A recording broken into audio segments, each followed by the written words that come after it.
If you want to check out different content from myself, I've just set up a second channel where I'm going to post fitness and things. The link for that will be in the description. And of course, if you want to avoid the random lottery of FIFA points, you want to go straight to the source, buy the players directly, use u7buy.com and use the code TVM at checkout. What is going on, guys? TVM here. Welcome back to the Norwich City career mode. We are going to get straight into the exciting part of the episode here. We are 3-2 down in our first leg against Lyon. Liverpool look like they've taken control against Hoffenheim. It looks like they will be in the final. It'll either be us or Lyon. They've gone with exactly the same side, I think, that beat us 3-2. We are at home for this one. We have exactly the same job to do as we did against Chelsea. We were 3-2 down in the first leg of that one as well. We started the game quite strong. We need the goal, of course. There's no way we can go through without scoring, so we are trying our very best to throw everything forward. They've left a huge gap there. Rafael Leao has missed the target. He hits the bottle. In FIFA 20, wait, no, not FIFA 20, FIFA 2000, that was the achievement. You didn't get an actual achievement for it, but that's basically what I went into every game trying to do. Hit the water bottle. That's how exciting that game was. Rafael Leao sets up Jonathan David to make it 1-0 on the night. 3-3 on aggregate. We have 2 away goals. Jonathan David knows this, so he decided to high-five everyone in the ground. He's still doing it, by the way. There he is on the ball, back from his duties of high-fiving. Barco plays it into Rafael Leao. We get a free kick on, I would say, the edge. We're quite a way out there. What, 25, 35 yards? 30 yards. That was close. Ball hit. There's a lot of bend on it. Like a bit of movement in the air. I liked it a lot. They didn't really press us, though. I did worry every time we gave up possession. I thought, here we go. If we concede, we're out, you know. But for whatever reason, they didn't really have that many chances. It wasn't that I was stopping them from having the chances. Look at the curve on that ball. Hits the bar. Kubo getting better at free kicks than Cyprian could ever have imagined. And that's it. It wasn't the most dramatic game of all time. It was tense at times. It was very difficult to put that into the video. But we're through to the final of the Europa League. I'm actually very pleased. Liverpool have gone on to win 4-1 on aggregate. We've beaten Lyon on goal difference. And we march on. We play Liverpool in the final. That won't be in today's episode. That will be in tomorrow's. But we have to put that out of our minds for a second because we now have to turn our attention and our focus to the league. We're in third. We have 2 games in hand over Spurs, who are 3 points ahead of us. We play Aston Villa, then we play West Ham. We're going to get those 2 games out of the way right now. We will have a league game to play in tomorrow's career mode episode, and that is against West Brom. Now, this Aston Villa team, it's not the best side in the world. I think it's safe to say that they are relegated as well. Or rather, they would be relegated if they don't start picking up points very, very quickly. They basically need to win, I think, every game between now and the end of the season in order to stay up. I'll show you the bottom half of the league toward the end of the episode. We go a goal up quite early on, really.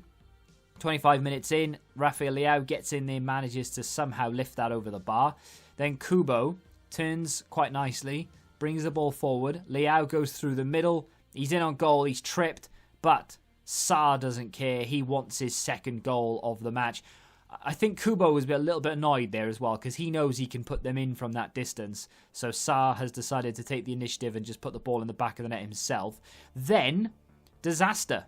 We concede what is a fairly well-worked goal, really, from Villa. And then from there on, I wasn't really worried, but there was that little voice in the back of my head saying, we do this a lot. We go 2-0 up, we're in control of the game, and then all of a sudden, somehow, we completely let it go, and we fall to pieces. Gravenberch on the edge, holds it up really well, gives it to Sangar, into Sanchez, hits it, defended by what looked like an arm. Ball fell to Barco on as a sub. He puts the game beyond all doubt. We win 3-1. That puts us back on level points with Spurs, meaning that we go into the game against West Ham, having it in hand, of course, over Spurs once more. If we win, we go above them by 3 points. Our goal difference is around the same, there or thereabouts, so we will need to put a performance in on our last day of the season. We're up against Zimmerman, who used to play for us, of course, and I don't know what happened here, but you can probably see it Not necessarily in this clip. Sarr gets forward, gets tripped, but the referee says play on. They have Sanchez at centre-back. He's primarily a CDM, so he's been played out of position. And you'll be able to see it here or there. They have massive gaps at the back. They are playing 10 width by the looks of things. They've got a goalkeeper in goal who can't be higher than 60 rated. They are absolutely all over the place. Their fullbacks are on get in behind. Their defenders have no clue what they're doing. This was an absolute bloodbath from start to finish. We were all over them. They couldn't get out. When they did manage to get out, we nicked the ball off them. Look at that. Ball right through the middle, and he's in. Rafael Leao through the middle. No pace from the centre-backs. Takes his time. Good save from the keeper. 1-0 in. Nearly half an hour gone. And you might be thinking, what do you want of a bloodbath? It's only 1-0. Sarr puts us 2-0 up. I know you won't do this, but feel free to pause the video and guess the scoreline in the comments. I know you won't, but just try. It'll be a laugh. So again, Rafael Leao goes round the right. Shields the ball really well, gets it back from Kubo and puts the ball in the back of the net. He's on his way to 40 goals this season. I think that's number 38. And then West Ham come forward. Right at the end of the first half, they could have scored there. That probably wouldn't have, but it might have changed the entire look of the game. Second half, we're 3-0 up, and in the second half, my days, we turned it on. But I would say we turned it on. West Ham turned it off. They were so bad in the second half, it was embarrassing. The width was, like I said, it had to be 10. Sanchez doesn't know how to defend. Zimmerman has lost his legs completely. The goalkeeper must be an academy. Well, I actually looked him up after the game because I was very interested to see what rating he was. He's 51 rated, I think, in Ultimate Team, which means he probably wouldn't be much higher than that now. So I'd be very surprised if he was 60 rated. He didn't have hands. We had 10 shots on target the entire game. We've scored 6 already, and we're not done. Here is Jonathan David. Lovely ball into Sarr. Great finish from him. He makes it 7. This is on Legendary as well, by the way. I genuinely feel like I'm playing one of those teams in squad battles that have no chemistry.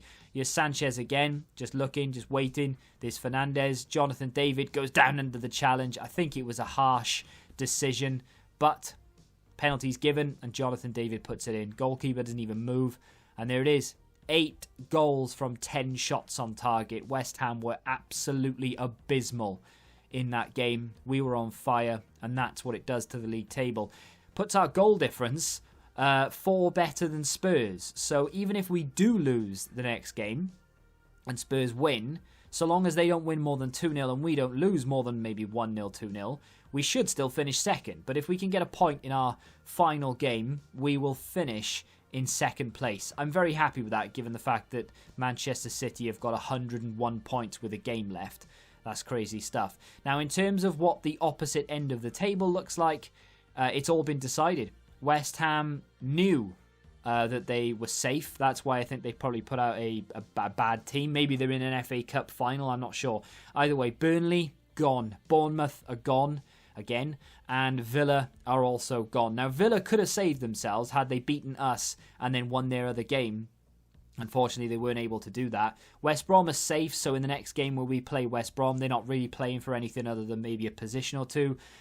I don't know whether they're going to be taking it that seriously. We'll have to wait and see. That will be the very first game of the next episode. Then we may play the final live. I don't know if I want to. I might just show you like extended highlights. Basically, live games in this series have not gone down well. We have had a lot of 0-0s, maybe the odd 1-0. I feel like a final where I'm playing and concentrating, might actually help us win, but also it might make for some more goals going in. Bear in mind, we don't really ever lose to Liverpool. Liverpool are one of those teams I don't mind playing because we can beat them fairly comfortably.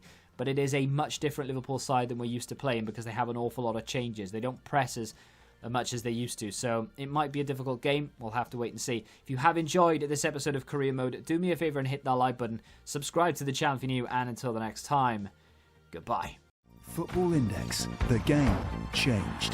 Download the app now.